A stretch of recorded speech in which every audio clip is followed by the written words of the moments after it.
भारत के नए संसद का उद्घाटन हुआ। तमाम तस्वीरों ने सबका ध्यान खींचा, लेकिन इस तस्वीर को देखिए। इस तस्वीर ने भारतीयों का दिल जीत लिया। भारतीयों का सीना चौड़ा हो गया। वाह, क्या गौरवशाली इतिहास है हमारा। लेकिन एक तरफ जहां हमारा सीना चौड़ा हो रहा है, वहीं दूसरी तरफ हमारे पड़ोसियों के सीने में आग लग गई। आग और भी कई जगह लगी है, नाम लेना ठीक नहीं होगा।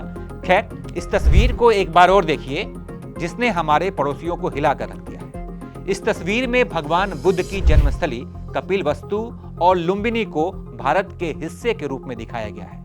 अब इससे नेपाल फूका पड़ा है, क्योंकि वो अपने नक्शे में इन दोनों जगहों को दिखाता आया है और वो इसे अपनी सांस्कृतिक विरासत मानता है। अब इसके बाद नेपाल के नेता छनछना गए हैं। नेपाल के लोगों का कहना है कि भारत के संसद भवन में लगे इस भित्ति चित्र में गौतम बुद्ध के जन्मस्थल को दिखाना ऐसा लग रहा है कि मानो भारत नेपाल के इस क्षेत्र पर अपना दावा कर रहा है। ऐसे में सवाल उठता है कि आखिर अखंड भारत में लुम्बिनी कपिलवस्तु का जिक्र क्यों किया गया और क्या इससे भारत और नेपाल के रिश्ते खराब होंगे? नेपाल क्या इस अखंड भारत की तस्वीर से, इस नक्शे से पाकिस्तान भी नाराज है?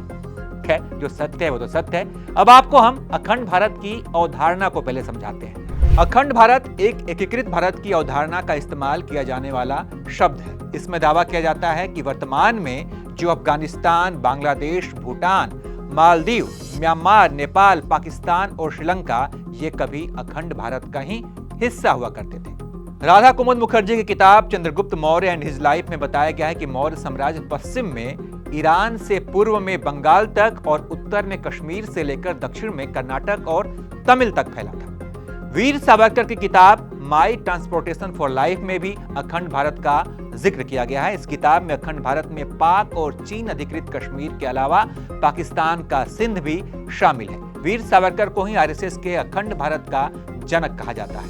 साल 1937 में हिंदू महासभा के 19वें वर्षगांठ पर वीर सावरकर ने कहा था कि हिंदुस्तान को अखंड रहना चाहिए। इसमें कश्मीर से रामेश्वर तक, सिंध से असम तक शामिल है।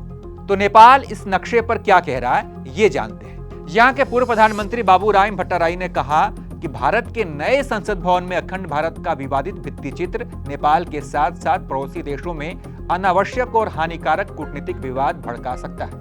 उन्होंने उसी बयान में आगे कहा कि पहले से ही विश्वास की कमी के कारण भारत के अधिकांश पड़ोसी देशों के साथ द्विपक्षीय संबंध खराब हो रहे हैं और ऐसे में भित्ति चित्र के कारण ये संबंध और भी खराब हो सकते हैं।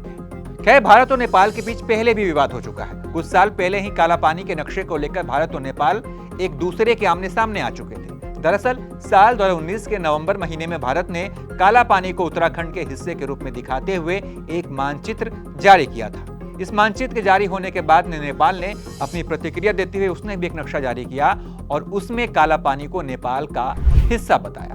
तो अब नए संसद भवन में अखंड भारत के भित्ति चित्र को लेकर नेपाल की तरफ से कड़ी प्रतिक्रिया आ रही है, तो वहीं पाकिस्तान भी इस पर बोल रहा है। पाकिस्तानी विदेश मंत्रालय की प्रवक्ता मुमताज का कहना है कि अखंड भारत का अनावश्यक दावा भारत की विस्तारवादी मानसिकता को दिखाता है। खैर, जो भी हो, इस भित्ति चित्र के बाद पड़ोसियों का दिमाग थोड़ा सा खराब हो गया है। इसके बारे में आप क्या सोचते हैं जरूर बताइएगा। लेकिन बार बार मैं भित्ति चित्र क्यों कह रहा हूं, इसके बारे में भी आपको बताता हूं। दरअसल दीवारों पर उकेरी जाने वाली तस्वीर को भित्ति चित्र कहते हैं।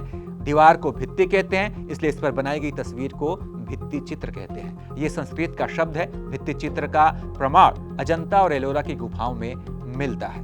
तो कुल मिलाकर इस वीडियो के बारे में आप क्या सोचते हैं, आपकी क्या राय है, कमेंट करके हमें जरूर बताइएगा। और तमाम अपडेट्स के लिए आप देखते रहिए एबीपी लाइव।